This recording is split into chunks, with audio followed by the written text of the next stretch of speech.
I'm now delighted, and I'm going to put my ordinary glasses on, to introduce Mark Cartwright.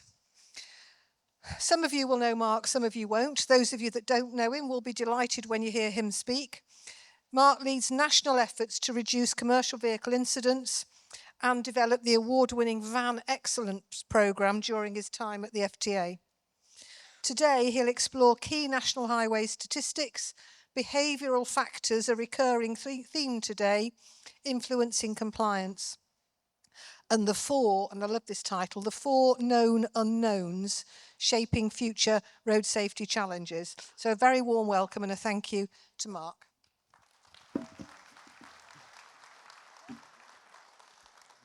There's a bit of a glasses theme. I had my eyes fixed last year. Those were with my glasses, so I now have reading glasses. So your job as an audience is to remind me where I put my glasses, because I keep losing the damn things. Okay, thanks for the intro, Beverly. Let's kick off with a little bit of background. There you go, that's me, I'm in the right place, perfect. National highways, what do? Good question, really. We're responsible for the 4,300 miles of motorway and what we call APTR, all-purpose trunk roads, the big fast A roads, not all of the A roads, the big ones between the towns and the cities of our responsibility. That's about 4,300 miles of road by distance, which is only about 4% of all of the roads in England by length, but they carry an awful lot of traffic. They're absolutely integral to the success of UK PLC. They carry a third of all traffic. We carry more people every single day than the entire rail network does. And interestingly, and it's not 60% of freight, because my lovely analytical geeky friends that we don't let out in public very often back at Highways Towers don't think vans are part of freight, so that's just trucks. So it's significantly more of that from a kind of UK PLC trading point of view. And we have a licence. We're an at-arm's length government body, so strictly speaking, I'm not a civil servant, but hey, I'm a civil servant. We have a licence from the Secretary of State for Transport to do three things, which is to operate, maintain and improve that network. It's England, which isn't to say that we're not influential in Scotland, Wales, Ireland and even further abroad than that, but our prime responsibility is the APTR and motorway network in England. So what do? I've got two roles at National Highways. I hasten to add, before you start worrying about taxpayers' money, I definitely don't get two salaries for it. But I head up the Commercial Vehicle Incident Prevention team at National Highways. It's a team of project managers, the very definition of herding cats, having a team of project managers. But we're forever looking for wizard wheezes, ideas, interventions, call them what you will, which will reduce both the severity and frequency of incidents involving commercial vehicles. Except it's not just commercial vehicles now. We're slowly but surely morphing into the things what are driven and ridden for work incident prevention team, but it doesn't roll off the tongue quite so easily. But basically at work drivers. I love getting this in. This is the most civil service job title you will ever hear in your life. I'm the Senior Responsible Officer for Driving for Better Business. Fantastic. All of these years I've finally become responsible. My mum's ever so pleased. Okay, seriously, Driving for Better Business. Who's heard of it? Hands up, please. Okay, still some work to do. That's a marketing budget we need to spend a little bit more wisely. Do me a favour, guys, after this meeting, when you're having 10 minutes a bit later, do me a favour, before you start reading Pete's book, is have a Google and go and have a look at drivingforbetterbusiness.com.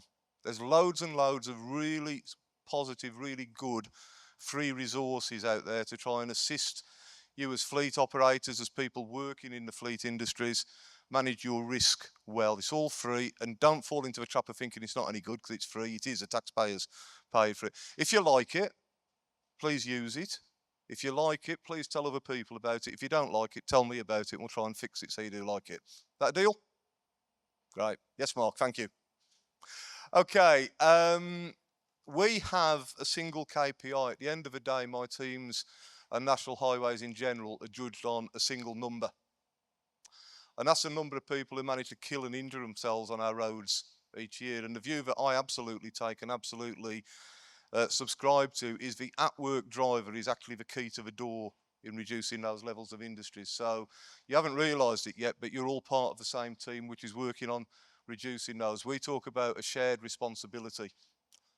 We have a responsibility to try and build you and maintain the best roads that we can. I'll just better point out at this stage, I'm legally obliged to stick my fingers in my ears and go la la la la la if anybody mentions smart motorways, cones or potholes. So as long as we're clear about that, we'll try and build you a nice road. If you wouldn't mind driving nicely on it, that would be fantastic, because we all have a shared responsibility. Single KPI. And we have an ambitious target. So Pete's nicked some of my slides already, thank you, Pete. But you know 5 people a day will die on our roads. 5 people. How many people we got here today, Alison? Okay, a couple of months worth. Puts it into context a bit, doesn't it? And one of the things that winds me up, amongst the many things that winds me up as I slowly turn into a really, really grumpy old bloke, is the fact that we just kind of take it for granted that 5 people will die, 70, 80 will get injured, seriously injured every day. And I get told off for saying this by my press team, but I'll still say it anyway. You remember a few months ago, there was that tragic incident with the boat sinking coming across the channel with 8 people losing their lives. And I'm not getting into your politics, I don't care. 8 people died. And that was all over the news for 3-4 days. Every news channel you switched on, you turned the radio on, there was something on about it. Absolutely tragic. When was the last time you saw a news report on News at 10 that said 5 people died on our roads today? And I'm sorry, because it's a really boring bit of news, because we'll be back tomorrow and be telling you another 5 have died tomorrow, and the day after, and the day after. And somewhere along the lines, we've become blind to it, haven't we? So I just want to try and get you thinking today. This isn't a kind of facts and figures kind of presentation, really. I just want to get you thinking a little bit, to be honest, because my experience has been, if we can get people thinking about stuff, stuff starts to happen. So think about it that way. Because we need different thinking. We're never going to get anywhere near those targets. We can do what we're doing now and we'll never get near them. We can do 10, 100, maybe 1,000 times more of what we're doing now. We still won't get near them. We need to different. Under normal circumstances, I now go, the number 5, guys, what do you think the number 5 means in our world? Now, Pete thinks I've got this wrong because I'm so pleased about the boy band reform in 5. Fantastic. No, you know what it is. It's 5 people dying every day. It's 1,700 people dying a year. So let's keep going on this theme. And just to let you know, guys, this is the audience participation bit. So if you wouldn't mind shouting up, that'd be brilliant. 20 million. What do you think 20 million is in my world? Yeah, if only. Well, you think I'd be here? You think I'd be here if I was earning that much? Yeah. Okay, let's try this. People who are driving for work, as I've already mentioned, are, in my estimation, the key to the door in terms of reducing casualties on our network. Yep. We would love to know how many people are on our roads driving for work. And with absolute, and I'm not just saying this, with absolute respect to our police colleagues, one of the challenges that we have is that the data which is collected at the side of a road post-collision actually isn't all that good. And one of the things that isn't collected with any degree of robustness is the journey purpose. So we had a fantastic idea about 18 months or so ago now. We were going to freeze a mile of motorway, take ourselves down there and knock on everybody's window and say, hello mate, what are you doing here? Didn't quite work out that way. Not because we're not good at freezing miles of motorway, we're bloody good at that. The difficult bit was going down and knocking on people's windows. So we binned that idea. But we then started thinking about it a different way. So let me just run this by you. I'm not very good at arithmetic because my O-level results will tell you from many, many years ago. But we know that there are approximately 600,000 HGVs registered in the UK. So they're going to be driven for work purposes, aren't they? There's about 5.3 million vans registered in the UK. Not all of those, but the great majority of those are going to be driven for work purposes. So let's call it 5.2 million, keep the arithmetic easy. So I now know where there's 5.8 million vehicles that are being driven for work. And bear in mind, I'm talking about vehicles, not about drivers, because that's a different figure. We also know from HMRC, and to be honest, I'd try and spend as little time talking to HMRC as possible in case I incriminate myself in any way. But they will tell us there's about 800,000 traditional company cars, a number that's tending to reduce as people are finding different ways of defrauding HMRC. But we've got 5.8 plus 800,000, where are we? About 6.6 million vehicles driven for work now. Grey fleet. Oh my God, the Wild West. I've found all kinds of different varying figures online estimating how many grey fleet vehicles are in the UK, ranging from 10 million to about 24 million, which seems to be a bit of a bloody variance to me, but there you go. So we just went, maybe it's about 13 million or so. One, because it's a nice conservative figure, and secondly, rather conveniently, it all adds up to 20 million. And why 20 million is so key for this conversation is 20 million is about half of all the vehicles registered in the UK. And I would argue if you went and took yourself down to your favourite piece of motorway, if you have one, or watch for traffic going past on a workday, it'd be way more than 50% of the vehicles went past are there for work purposes, yeah? So we can influence, we can do stuff in that space. 20 million. 135. We got any representatives of the wonderful health and safety executive here? Okay, we're safe. Do you know what 135 is? 135 is the number of people that HSE reckon died in work-related incidents last year. Terrible figure, 135. But when they were announcing that, and if you had your ear cocked to the black country, you might have heard me yelling at the radio, is I can't work that number out. So we know 1,700 people died on our roads, and we know at least half of the vehicles on our roads are there for work purposes. 135. The 135 relates to the number of people that died in RIDDOR reportable incidents at work. Road traffic incidents are not RIDDOR reportable. So here's a thing for you guys when you go back to your businesses.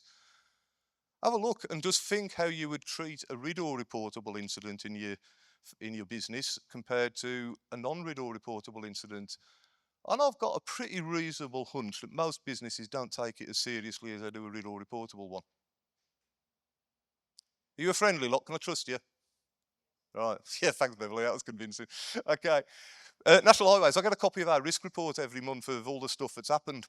A few months ago now, we had one of our traffic officers, bless them, go up an embankment the side of a motorway, stick his foot down a rabbit hole on the way down, broke his ankle. RIDDOR reportable. 5-page report. You would have thought a bomb had gone off. I know in the same month, one of our traffic officers wrote off a £65,000 traffic officer vehicle. Suspicion as he went to sleep at the wheel. Was there much of a notice about it? There was 2 lines in the report about that. Oh, by the way, we wrote a vehicle off. How does that work? That makes no sense at all to me. So RIDDOR reportable, take your incidents seriously in your businesses. We did a quick poll on LinkedIn a couple of months ago now. Said, does your business take RIDDOR reportable incidents more seriously than non-RIDDOR? 80% yes. Take it seriously. Investigate your incidents. Learn from the lessons of the past. Who does the lottery? Yeah, you've not won either then. Okay. You know what your odds are to winning the lottery? It's about 1 in 47 million. I was told a while ago that apparently you got more chance of walking up to a complete stranger in the street and guessing their entire phone number than you have of winning the lottery. And for the chaps in the room, I've tried it. I crashed and burned, but there we go. Do you know what your chances are of dying in a crash this year? Working adult to working age? Bit depressing this, about 1 in 25,000. You could be completely blameless, wrong place, wrong time, but you die. So if you've just done the rental arithmetic, you've just worked out that you're 8,000 times less likely to win the lottery this year than you are to die. It's a bit sobering, isn't it? But I suggest we're a bit careful out there. And that's one of the challenges with driving for us, is people just think it's just easy. 5 people a day dying is just the cost of our mobility. Really? Would we accept that anywhere else? Of course we wouldn't. You might recognise this image if you've been to any of our events over the last couple of years. We've been using it quite a lot now.